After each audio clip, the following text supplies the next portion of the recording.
کہ جو شخص دنیا میں دوسروں کی غلطی کو جتنا جلدی معاف کرنے والا ہوگا، اللہ قیامت کے دن اس کی غلطیوں کو اتنا جلدی معاف فرما دیں گے۔ اور دوسری حدیث پڑھ کے تو ڈر لگتا ہے۔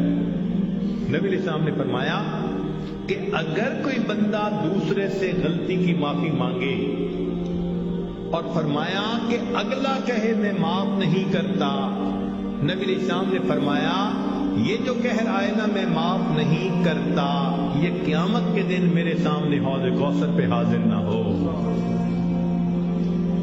یعنی دوسرے لفظوں میں اللہ کے حبیب صلی اللہ علیہ وسلم نے فرمایا میں اس بندے کی شکل نہیں دیکھنا چاہتا۔ آج تو یہ حال، خاوند بیوی کی غلطی کو معاف نہیں کرتا، بیوی خاوند کی غلطی کو معاف نہیں کرتا۔ اللہ اکبر کبیرہ۔ سوچئے تو صحیح ہمارے دل کی حالت کس قدر بری ہو چکی ہے، اپنوں کو معاف نہیں کرتے۔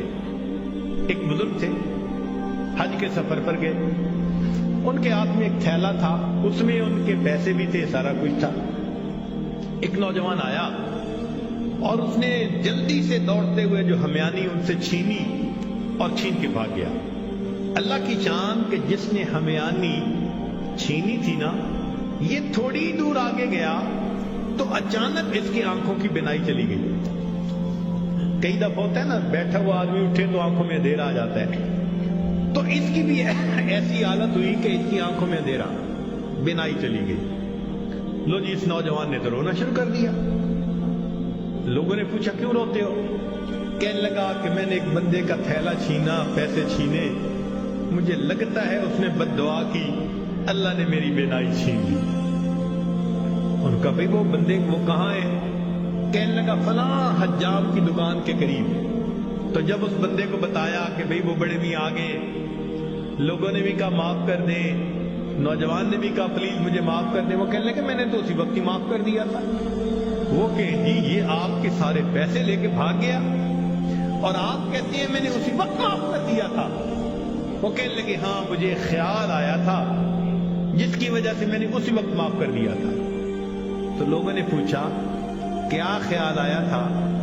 تو وہ بڑے میاں کہنے لگے کہ جب یہ میرا تھیلا لے کے بھاگ گیا تو میرے ذہن میں خیال آیا قیامت کا دن ہوگا اور میں اگر اللہ کے سامنے مقدمہ پیش کروں گا تو اس بندے سے حساب لیا جائے گا، اور جتنی دیر میرے اور اس کے مقدمے کے فیصلے ہونے میں لگے گی، آقا صلی اللہ علیہ وسلم نے فرمایا میں امت کا حساب مکمل ہونے سے پہلے جنت میں نہیں جاؤں گا۔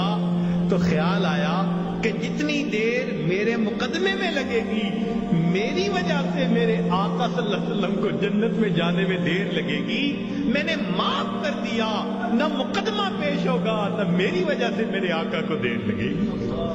آج ہماری اگر یہ سوچ بن جائے تو ہم ہر ایک کو معاف نہ کر دیں کہ ہماری وجہ سے تو ہمارے آقا کو دیر نہ لگے نا جنت میں جانے۔ ہم بھی اپنے گھروں میں اپنی بیٹی کو، اپنے بیٹے کو، اپنی بیوی کو، اپنے بھائی کو غلطیاں ہو جاتی ہیں، باتیں ہو جاتی ہیں، تو بجائے دلوں میں کینہ رکھنے کے اور بجائے دلوں کے اندر دشمنی پالنے کے، ہم اللہ کے لیے معاف کرنے کی عادت ڈالیں۔ یہ نبی علیہ السلام کی عادت مبارکہ ہے۔ اللہ ہمیں اس سنت پر عمل کرنے کی توفیق عطا فرمائے، اور اس کے بدلے اللہ قیامت کے دن ہمارے قصوروں کو معاف فرما دے۔ میرے دوستو، ہم اس کے زیادہ محتاج ہیں۔ دوسرے نے تو یہ غلطی کی ہوگی اور ہم نے پتہ نہیں اللہ کے کتنے گناہ کیے ہیں۔ اگر ایک غلطی کو معاف کرنے پہ وہ پروردگار سب گناہوں کو معاف کر دے تو سستا سودا ہے۔ اس لیے جب بھی کوئی معافی مانگے یا نہ بھی مانگے، اللہ کی رضا کے لیے اللہ کے بندوں کو